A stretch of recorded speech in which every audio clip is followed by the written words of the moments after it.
Hammaga salom, sizlar bilan Ezerman tasavvur kanali. Bugun sizlar bilan biz klaviaturani o'rganamiz. Xo'p, men 0 dan o'rgataman. Bir xil biladigan endi bu oddiy narsa, men bilaman. U odam bilsa bir xil bilmasligi mumkin. Tak, qaranglar. Esaga bu nima degani? Bitta katta ekranli video ko'rayotgan bo'lsanglar, notebookdan yoki boshqa narsada ko'rayotgan bo'lsanglar, mana shuni bossanglar, kichkinalashadi video. Bitta orqaga chiqadi, xullas. Bu yerda 1 2 3 4 5 yozuvlar hamma biladi buni endi.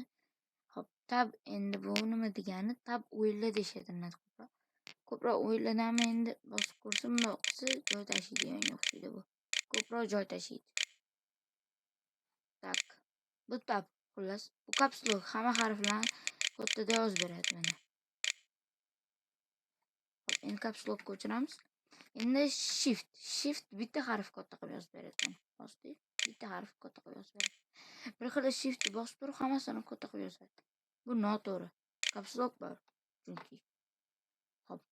F bu F1, F2, F13, F4, F5, F12 gacha bor xullas.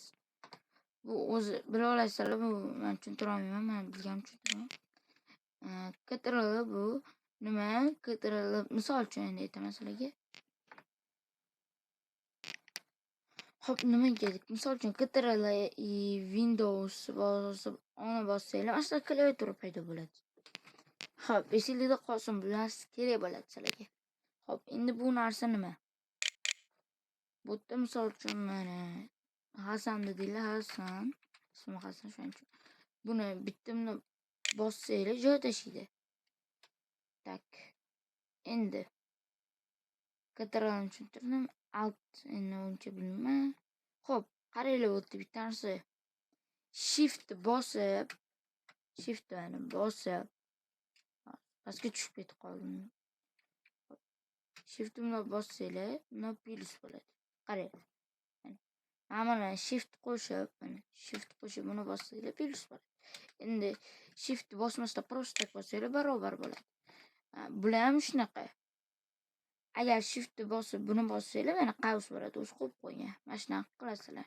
Misol uchun mana shift bosib buni bossanglar kuchukcha, bundoq bossanglar, shift bosib buni bossanglar undoq. Endi hammasini bitta bosib chiqamayman.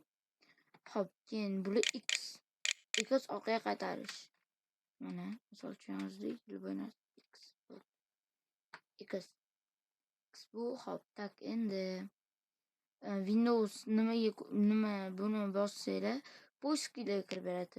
Nima notebook poiskiga kirib beradi. Programma qidiradigan joyga. Xo'p, endi bular nima? Bular nima? Mana bu nima degan savol? Xo'p, bular pastga tepaga qilib beradi. Hozir Wordda bo'lmaydi. Tak bular xullas pastga tepaga qilib beradi. O'yin o'ynayotganda yoki boshqa programma qidirayotganinglarda shu kerak bo'ladi. Xo'p, Telegram kanaliga ham kirib obuna qo'yinglar, bu kanalga ham obuna qo'yinglar, like bosib qo'yinglar. Videomiz tugadi. Hammalarga rahmat.